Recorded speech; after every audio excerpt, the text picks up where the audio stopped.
Do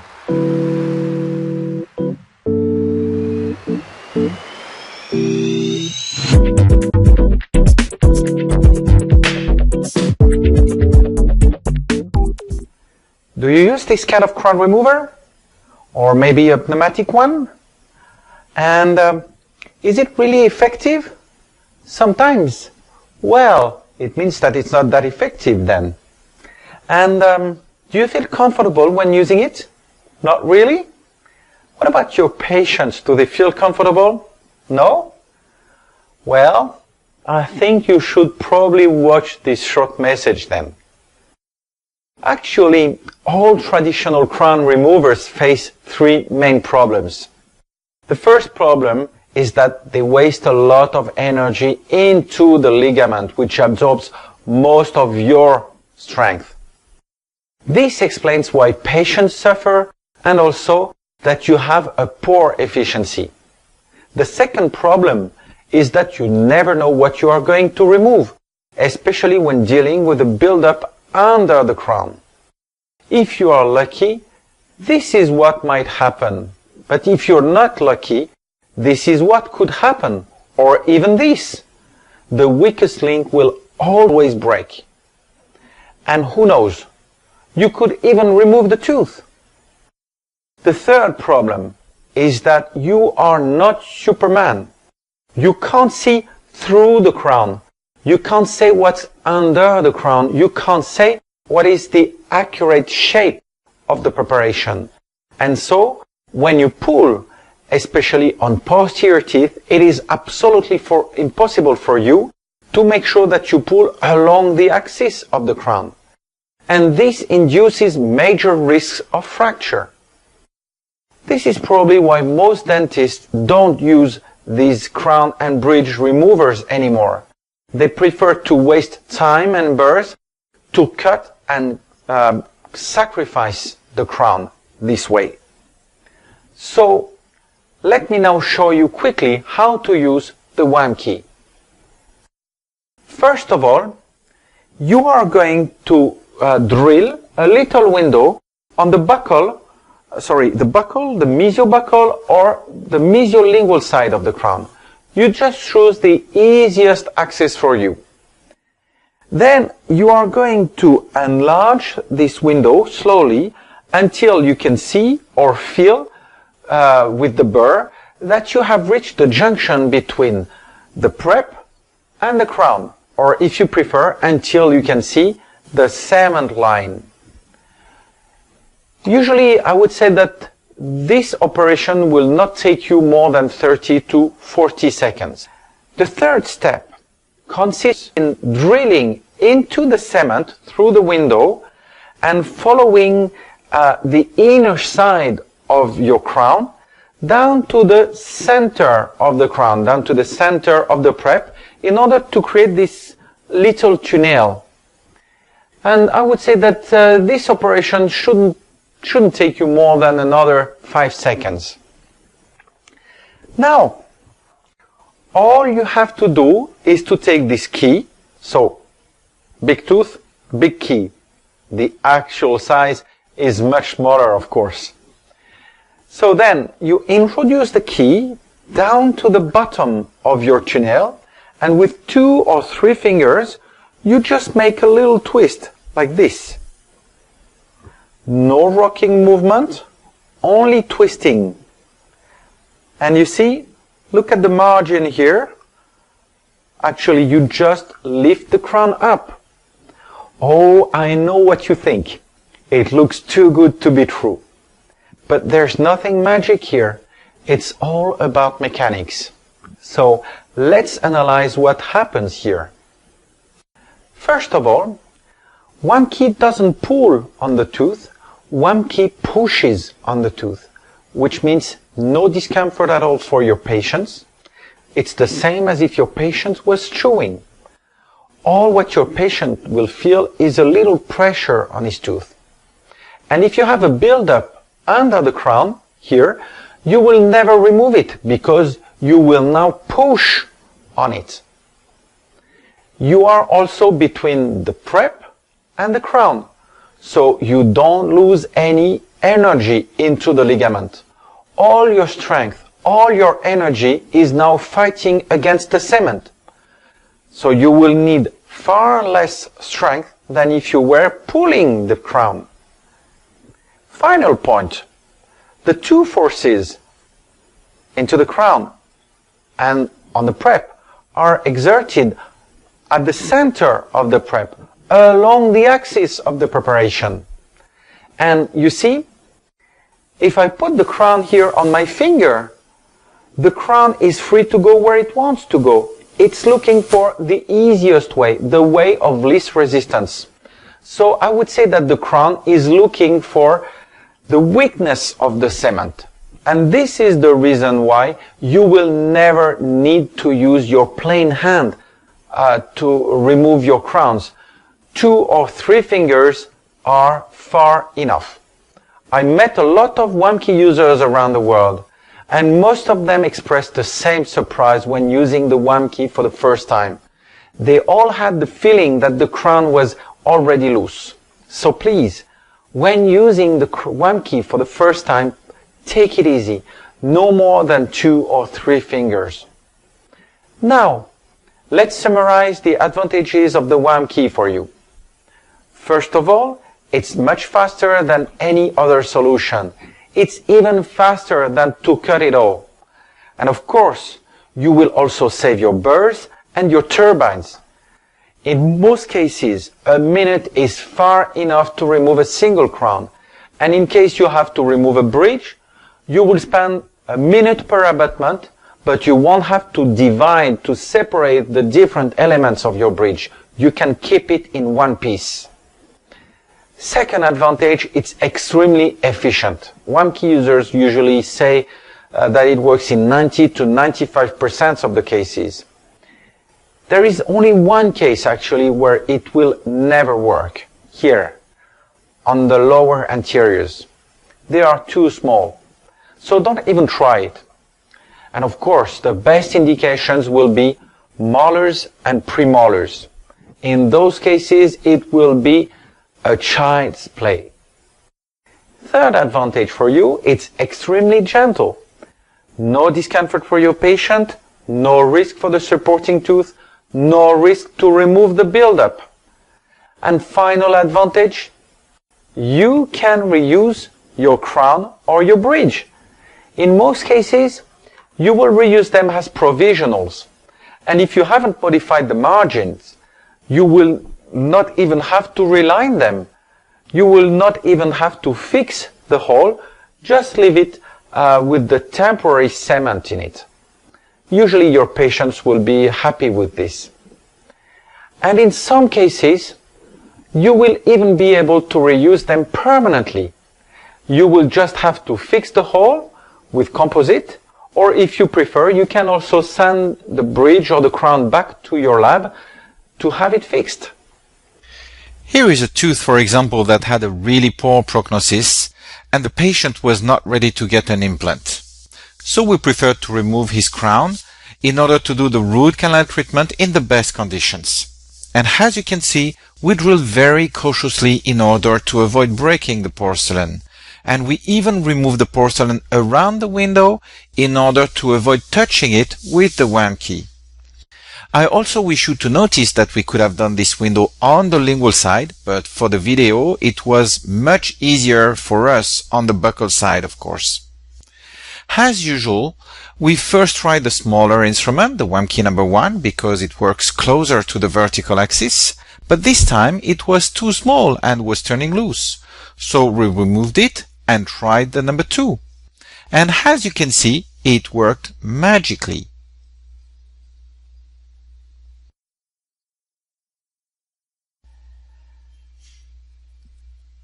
And right after the treatment, we were able to reuse the crown and to re-cement it permanently, which was an excellent compromise for us and for the patient. So, I hope that my presentation convinced you that WAMKI is presently the best solution for removing crowns and bridges. And I especially hope that I convinced you to try it. If you need more arguments to switch to WAMKey, I also recommend you to watch our clinical cases on the website. This can be quite instructive. And if you have any question, please feel free to contact us. Thank you very much for your attention and have nice crown and bridge removals. Bye-bye.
Hello, my name is Alex and today I'm going to talk to you about the Gecko tweezers. There are all kinds of gripping devices available for handling small objects, but the tool we use most for handling prosthetic devices is of course our fingers. And even if you're extremely careful, a minor accident can happen to anyone. And sometimes, especially when working on posterior teeth, in patients with a smaller than average mouth, I'm sure that your fingers seem a little too short or cumbersome. Of course, you use conventional tweezers like these, but even though they are a vital tool for your day-to-day procedures, you know as well as I do that they have their limits.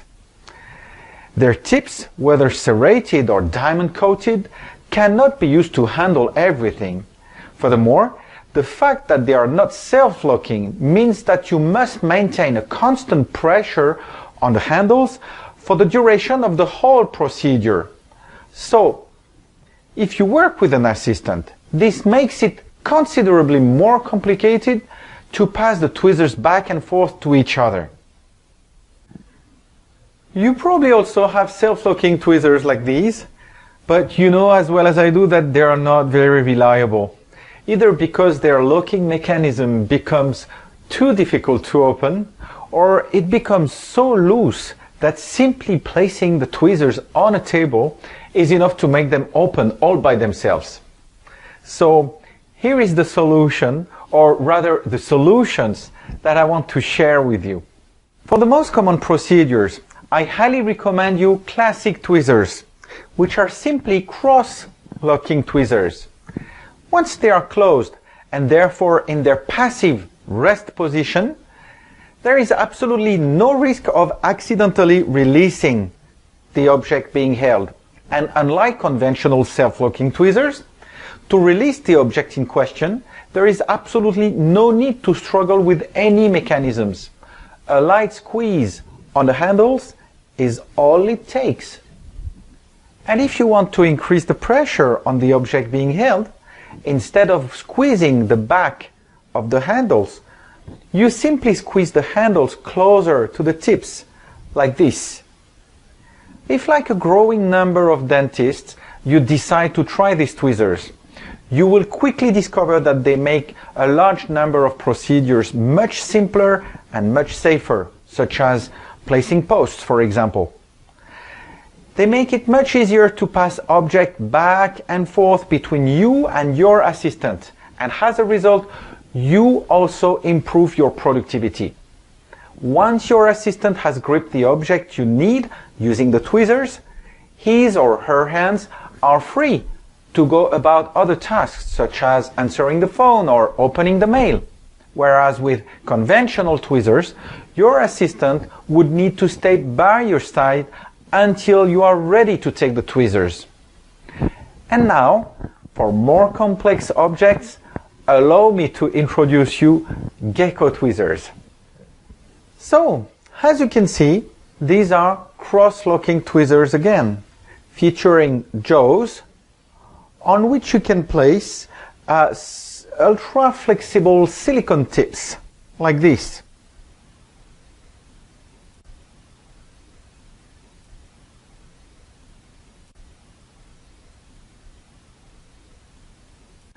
And these tweezers also feature a screw here that allows you to adjust the amount of pressure on the object being held. Like all tweezers in the WAM tweezers range, their passive closing mechanism prevents the tweezers from accidentally opening. Likewise, to release the object, you simply squeeze the back part of the handle. Now, let's talk about their gripping power. In fact, the flexibility and the grooves of the silicone tips ensure total effectiveness in over 90% of all cases. They are autoclavable and they can be left on the tweezers permanently. See how easily I am able to grip and manipulate this onlay. And I'm gripping it on its lingual and vestibular faces, of course. And as you can see, the grip is so strong that I can actually lift the gecko tweezers with the onlay. You can therefore be absolutely confident that the gecko tweezers will carry the onlay with absolutely no risk. And to be honest with you, this onlay became loose all by itself. And while trying to temporarily re-cement it using his fingers, the dentist who gave it to me had accidentally left it fall into his patient's throat. Needless to say, this instrument is truly useful. Sometimes you have to work with objects whose shapes are even more complex. And this is when you'll need gecko sticky paste, which comes in this 5 milliliter syringe. So you simply release a small amount of paste like this that you then place on one or both of the tweezers tips. So here I'm going to place it on only one side. And then hold this crown. And as you can see, the hold on this crown is absolutely perfect. Again, even using a single tip. And just like before, I can also lift the tweezers with the crown. So of course, the tweezers will be able to handle the crown very securely, you see. Now, sometimes we even handle crown by their occlusal surface by applying a small dab of paste like this to the gecko tips.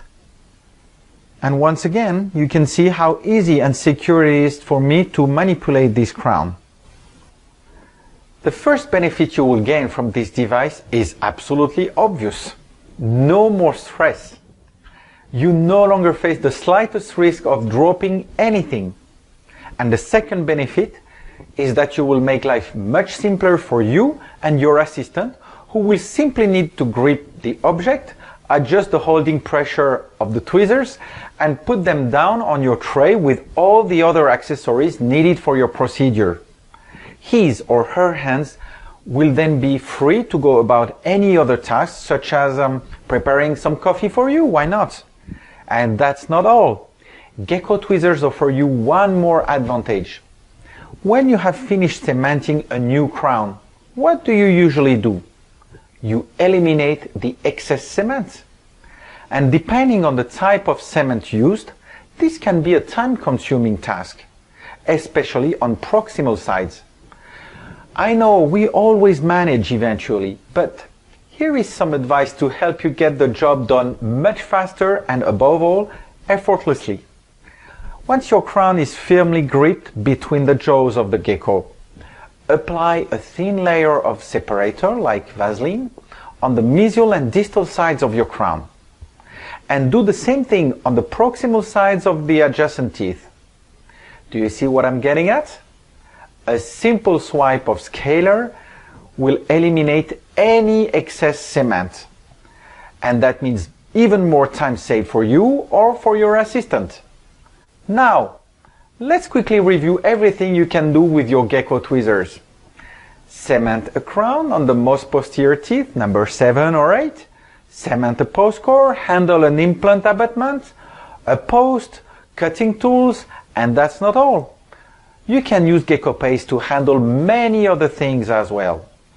For example, look how a small dab of paste on the tip of my scaler can hold an inlay or an onlay.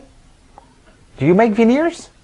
Again, place a small amount on the tips of your tweezers and slightly flatten it, like so, and place your veneer like this. It is now right in place, ready to be cemented. I'm sure that if you try gecko tweezers, you will quickly discover that they are useful. No, what am I saying? Essential in many situations. But if you still have doubts or questions, please don't hesitate to contact us. Thank you for your attention and stay tuned for more innovations from WAM. Bye bye.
Même si la pose de faux moignons coulés est sans doute moins fréquente aujourd'hui qu'elle ne l'était par le passé, il peut arriver, selon le type de patientèle que vous avez, d'avoir à déceler ce type de reconstitution.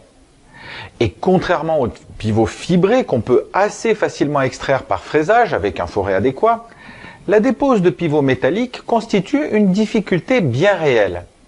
Je disais qu'on décelait moins de pivots métalliques, ce qui n'est pas tout à fait exact, car il faut reconnaître que de plus en plus de praticiens et de patients souhaitent retirer d'anciens pivots métalliques pour les remplacer par des pivots plus esthétiques en fibre ou en zircone. Or, il faut bien prendre conscience que la seule présence d'un pivot dans une racine affaiblit considérablement celle-ci et peut provoquer sa fracture. Et en utilisant une méthode inappropriée, comme l'arrache-couronne par exemple, les risques de fracture sont alors substantiels.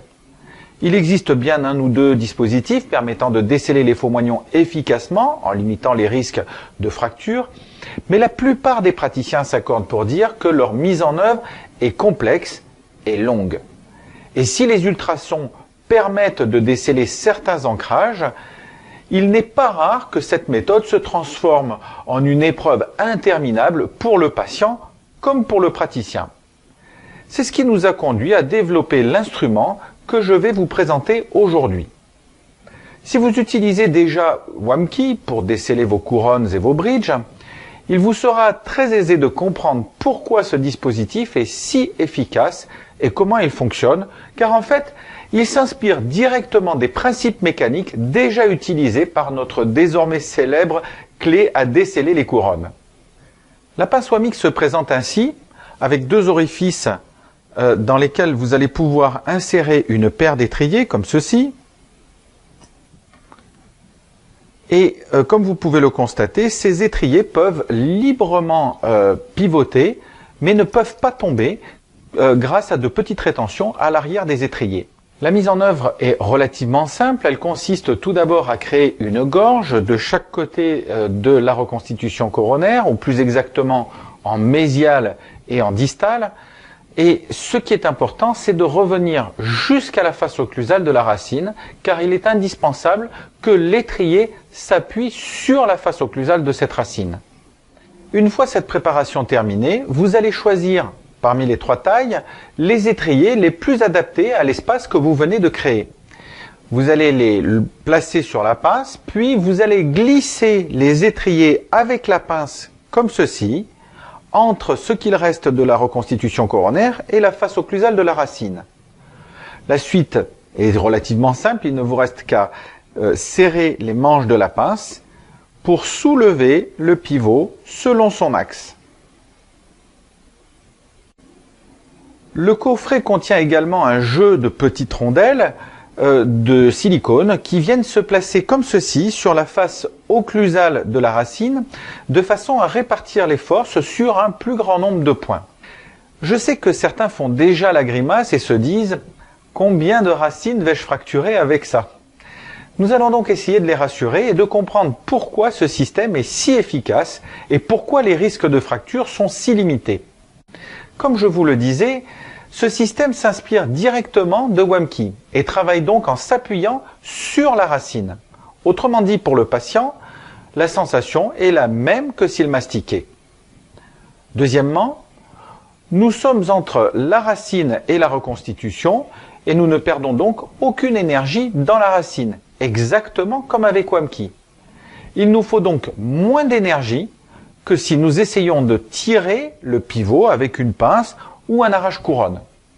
Enfin, comme je vous le disais précédemment, les étriers peuvent librement pivoter et ils vont donc laisser le pivot choisir librement sa trajectoire.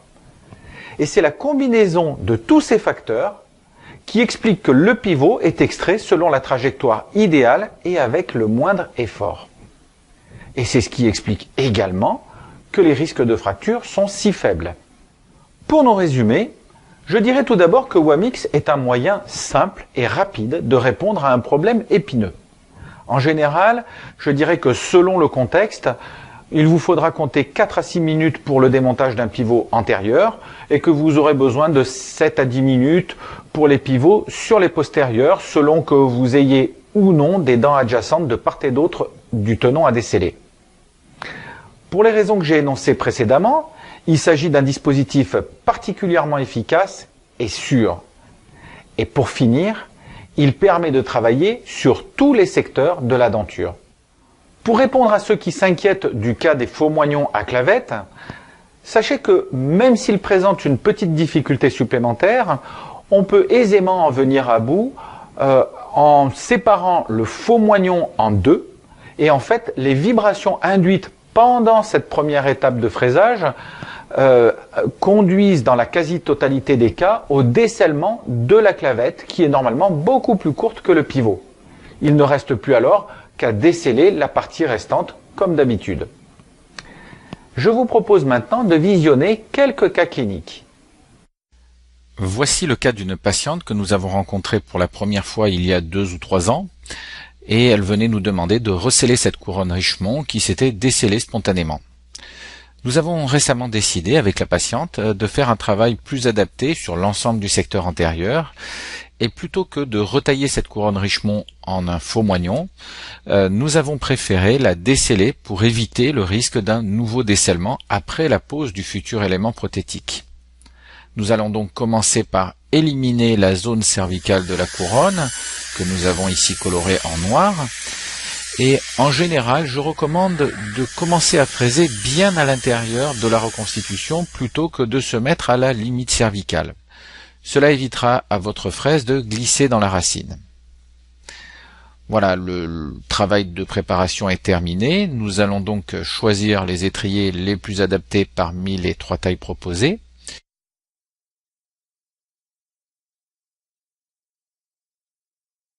Puis les placer sur la pince. Et nous les introduisons enfin sur la racine de part et d'autre du tenon. Et voilà, donc c'est décellé.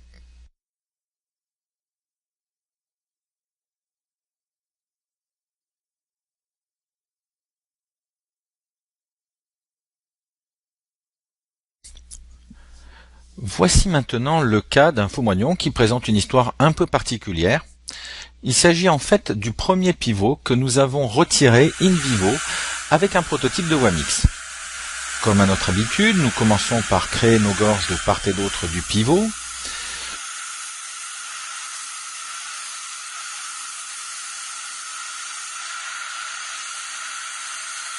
Puis, nous allons appliquer 1 minute ou 2 d'ultrasons pour fragiliser le ciment de scellement.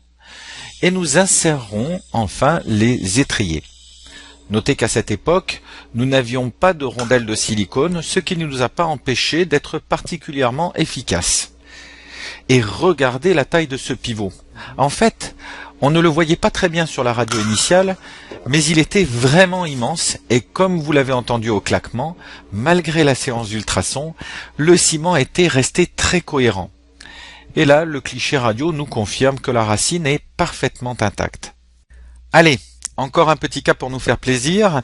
Il s'agit cette fois encore d'une couronne Richemont que nous allons déposer pour effectuer un retraitement. Nous préparons donc nos gorges comme d'habitude. Alors évidemment, le travail de préparation est nettement plus long pour déceler un pivot que celui que vous auriez à effectuer pour déceler une couronne avec Wamki. Voilà. Et là, eh bien, nous sommes confrontés à une petite difficulté. En fait, parmi les différentes tailles d'étriers à notre disposition, nous n'en trouvons pas qui soient parfaitement adaptés à l'espace créé. Nous allons donc modifier légèrement un des étriers.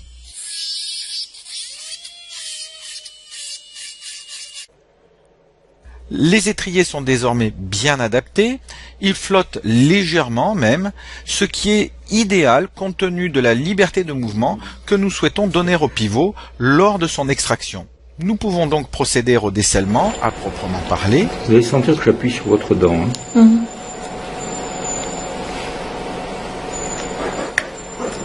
Et voici qui est fait.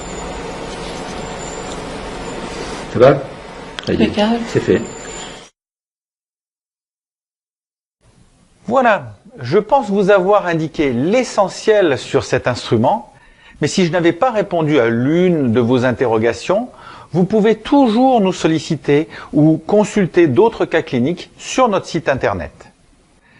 Merci de votre attention et à bientôt pour d'autres solutions innovantes.